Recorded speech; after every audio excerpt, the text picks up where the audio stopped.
কাছে মগজ হাত দিয়ে মেখে রান্নার চেয়ে কেটে কেটে পিস পিস করে মগজ রান্না করলে খাওয়ার সময় ছোট ছোট মগজের পিসগুলো দাঁত দিয়ে চাবিয়ে খাওয়ার সময় জিহ্বায় স্বাদ অনেক বেশি লাগে।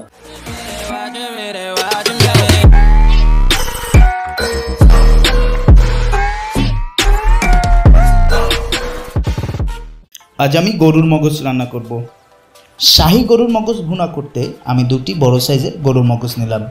মগজ দুটোকে ভালো মতো ধুয়ে আমি গরম পানিতে সেদ্ধ করে নিলাম। আমি 3-4 মিনিট গরম পানিতে সেদ্ধ করে নিলাম। এরপর গরু মগজের উপর থেকে রগসহ পাতলা আবরণটা যতটুকু পেরেছি পরিষ্কার করে নিলাম। অনেকে গরুর মগজ হাত দিয়ে মাখিয়ে ভর্তা করে রান্না করে, কিন্তু আমি আজ ভর্তা করে রান্না করব না। আমি প্রতিটা মগজ ছুরি দিয়ে 4 টুকরা করে কেটে নিলাম। মশলা ও মগজ সম্পূর্ণ প্রস্তুত করে নিয়ে এবার চুলায় আগুন দেই। কড়াই একটু গরম হলে কড়াইয়ে 1 কাপ পরিমাণ তেল ঢেলে দিলাম। শাহী গরুর মগজ ভুনায় তেলটা একটু বেশি দিলে খেতে মজা লাগে। এবার গরম তেলে 2টা তেজপাতা, এলাচ, কয়েকটা গোলমরিচ ও কিছু লবঙ্গ গরম তেলের উপর ছেড়ে দিলাম। এবার 1 মিনিটের মতো নেড়ে মশলার সেন্টটা যখন তেলে ছাড়বে তখন এর মধ্যে পেঁয়াজ কুচি ছেড়ে দিলাম। এই ভুনা করতে পেঁয়াজ কুচি একটু বেশি লাগে, আপনারা আপনাদের প্রয়োজন মতো পেঁয়াজ কুচি নিতে পারেন। পেঁয়াজটা একটু বাদামি হয়ে আসলে এবার এর মধ্যে 1 চামচ রসুন বাটা ও 1 চামচ আদা বাটা দিয়ে পেঁয়াজের সাথে ভালো করে নেড়ে নিলাম।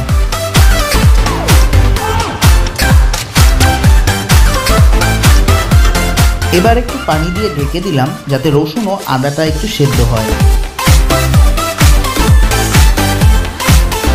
মশলাগুলো সেদ্ধ হলে এর মধ্যে 1 চামচ ধনিয়ার গুঁড়া, 1 চামচ জিরার গুঁড়া, 1 চামচ মরিচের গুঁড়া ও 1 চামচ হলুদের গুঁড়ি দিয়ে একসাথে ভালো করে নাড়িয়ে নিলাম।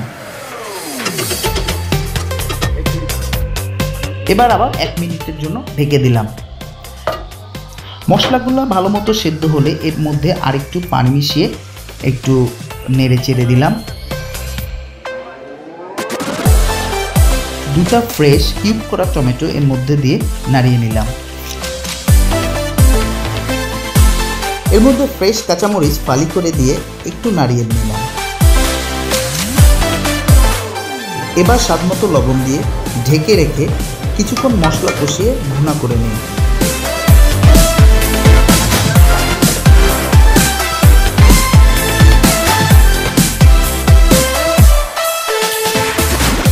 মশলা যখন ভুনা ভুনা হয়ে আসবে, পানি শুকিয়ে তেল উপরে ভেসে আসবে, তখন এর মধ্যে কেটে রাখা ঘিলু দিয়ে দিই।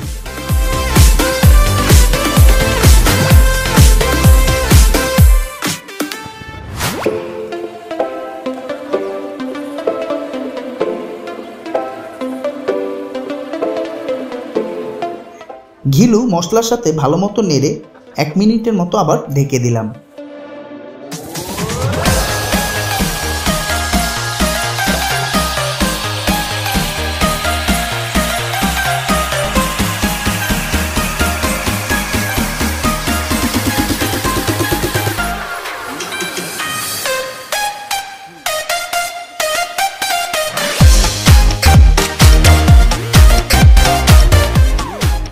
এরপর খুঁটি দিয়ে মগজগুলো কেটে কেটে পিস করে নিলাম। আমার কাছে মগজ হাত দিয়ে মেখে রান্নার চেয়ে কেটে কেটে পিস পিস করে মগজ রান্না করলে খাওয়ার সময় ছোট ছোট মগজের পিসগুলো দাঁত দিয়ে চাবিয়ে খাওয়ার সময় জিহ্বায় স্বাদ অনেক বেশি লাগে। এরপর তাজা ধনিয়া পাতা ছোট ছোট করে ছিঁড়ে মগজের উপর ছিটিয়ে দিলাম এবং ভালো করে নাড়িয়ে নিলাম। এবং এই অবস্থায় আগুনের অল্প আছে কিছুক্ষণ রেখে এবার আমার শাহী গরুর মগজ ভুনা রান্না শেষ করলাম।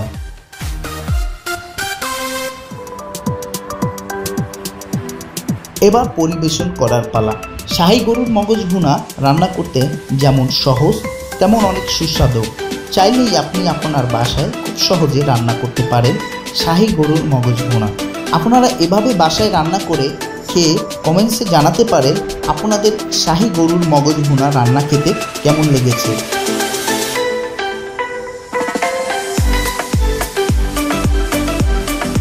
খুবই স্বাদ, মুখে দিলেই মাখনের মতো গলে যায়, স্বাদটা যেন মুখেই লেগে থাকে।